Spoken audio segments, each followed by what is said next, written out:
Hello, folks. My name is Charlie Wright. I'm going out with my new movie camera. Want to come along? The fellow who sold it to me said, just follow the instructions and you can't go wrong, Mr. Wright. There's the house of my neighbor, Joe and Mabel Titlehocker. It's a nice, typical suburban home with a baby, dog, cat, and mortgage. There's Joe Titlehocker arriving home with a package. I wonder what's in it. I know it's not his anniversary. I've never seen Joe so excited. All right, so he ain't me. Why, it's a camera like mine. I knew he'd get one as soon as he saw the one I have, that copycat. Yep, the instruction sheet is just like mine. It tells you exactly how to use your camera. I'm telling you, Joe, you better read it. Don't be a schmo, Joe. Joe's taking his first movies of his wife and dog, Rover. Any resemblance between Rover and Joe is purely coincidental. Now, I'm anxious to see how his first attempt comes out. So is Joe, Mabel, and Rover. Here it comes, Joe's big moment. I'll bet Rover will think he's the new Lassie. What's that? Oh, it's not focused correctly. It must be a picture of Mabel and Rover. I only know it because I saw him shoot it. Now let's leave Joe and his troubles for a minute and see if we can find the correct way to focus. On the front of the camera is a lens. There are two types of lenses, focusing and fixed focus.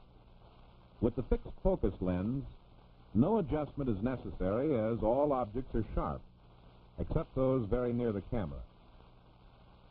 The focusing lens has to be adjusted. Estimate the distance between camera and object and set the calibrated ring accordingly. This scene is incorrectly focused. As the focusing ring is rotated to the correct position, the scene becomes sharp. There's our Joe again with his camera. I hope he's smart enough not to make the same mistake. Mrs. Titlehocker sure looks like she's been busy. And so does the baby. Let's go back to Joe's living room and see how things look on the projection screen. I'll say this for Joe. He didn't make the same mistake twice. He overexposed. To obtain a good picture, the film must be correctly exposed. The lens is similar to the human eye.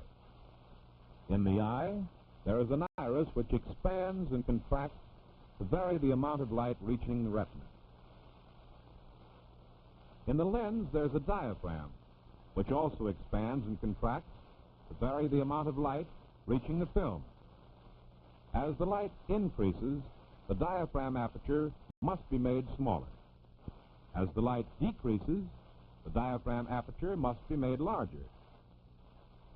When the diaphragm aperture is correct for the amount of light admitted, the scene is properly exposed. If the diaphragm is open too wide, the film becomes overexposed and is too light. If the diaphragm opening is too small, the film becomes underexposed and is too dark.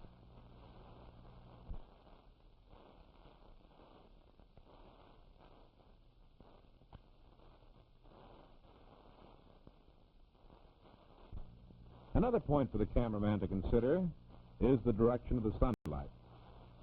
This statue has the sun shining on it from the front. The scene has no depth. It is usually more interesting to place the camera so that the sun lights the object from an angle. Now the statue has shadows in 3 dimensions. You know, cameras are wonderful. When Junior grows up, he can see a movie the first time he walks. And the first time Papa used his camera properly, I hope. You must hold the camera still, Joe. Shall we dissolve to the projection screen? What happened? It seems Mrs. Key has a backache and Junior's disappeared. Now, if Joe doesn't mind, the correct way.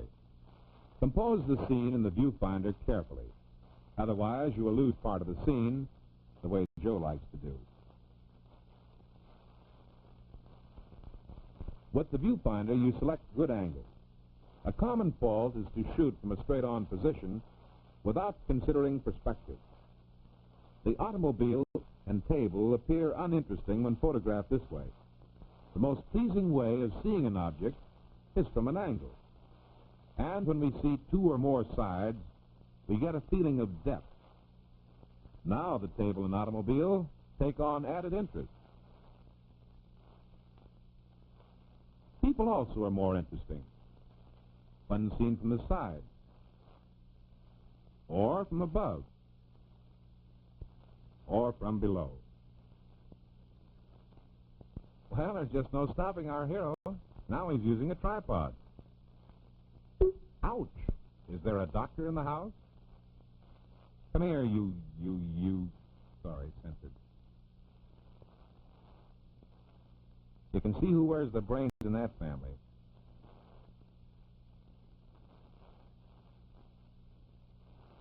Anyone should know better than to set up a tripod on a slippery surface. Mm-hmm. Anyone but Joe, I guess. Stop.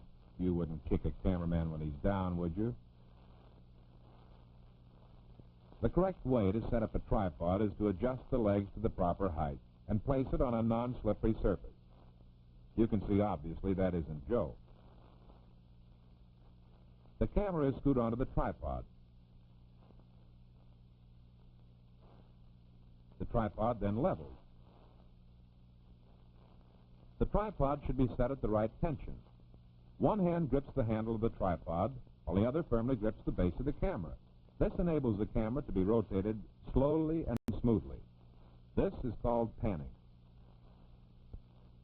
If the panning is carried out correctly, the results appear like this.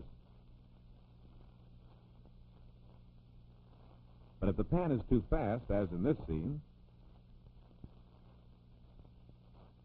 or too jerky, as in this scene, the results will be useless.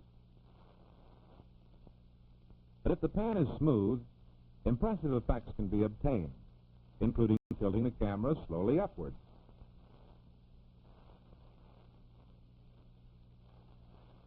Well, Joe has thrown a party for the neighborhood children. While the kids are having a good time, he's getting some excellent shots. I wonder how excellent. Let's see how it looks on the screen. There's a shot of Ann and Tony, and a shot of the Dugan sisters, and there's a shot of... Sorry, I can't keep up with it. Here's the scenes run at correct length. It's so simple, even a child could do it. But I forget you're not a child anymore, are you, Joe? Scenes should be run long enough to give the audience a chance to see and enjoy them. And if the scenes are assembled in an interesting order, there will be a greater feeling of continuity. Scenes should be at least 10 seconds. Well, here's our little genius again. And here are the results again. Hey, Joe, you should not have set the speed indicator at 8 frames a second. You must set the speed indicator at 16 frames a second, which is normal for natural action. What a lovely scene. The kids have gone. Joe and his missus are relaxing.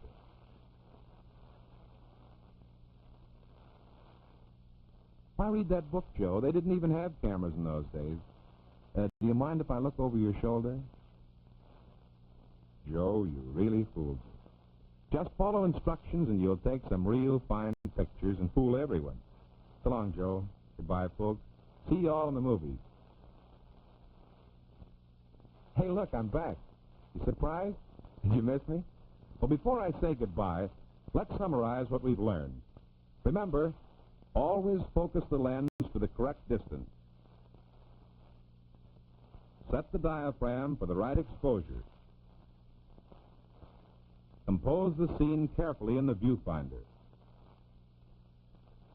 Pan slowly and smoothly. Keep the camera running long enough on each scene. Set the speed indicator at 16. Above all, study your instruction book again and again. And, oh yeah, by the way, goodbye again.